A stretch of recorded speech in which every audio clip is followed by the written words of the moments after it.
So if a member of your family needed an organ transplant and you were the perfect match, would you do it? For a Bloomington woman, the answer was easy. And as I discovered, her gift not only saved her mother-in-law, it is always inspiring Indiana. Rebecca Warner's life is full, with children and 9 granddaughters. But her future became uncertain when she got sick. They did a liver biopsy and found out we were in end-stage liver disease. My only hope was to get a liver transplant. Rebecca had a family history of liver disease and knew the outcome could be dire. I had a sibling pass away with that.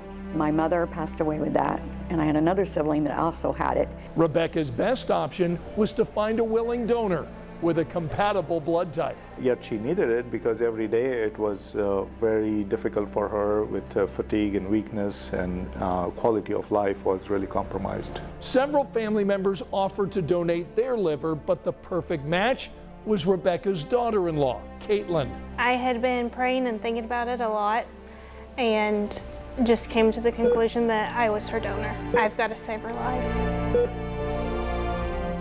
And so the 2 women checked into the hospital. And when they came in and said that they had started her incision, that was hard for me, honestly, because I knew what she was facing, but I knew why she was doing it. So I had a peace, but I love this girl with all my heart. Doctors took most of Caitlin's liver and transplanted it into her mother-in-law, an operation that took 12 hours. They don't normally let patients go to other patients' rooms, but they let me walk down to see her, and that made my day. It's now been 1 year since the surgery.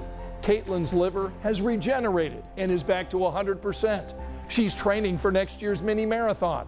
Rebecca is back singing at church. The 2 women connected through family and a selfless act of love. I don't know that I'd call myself a hero. I'm just someone that did what needed to be done.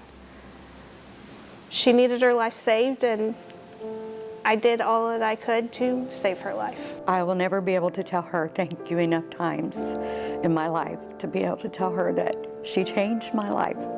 And I fell in love with her the day my son brought her home and introduced us to her. And we've always been close, but this had put a bond there that will never be broken.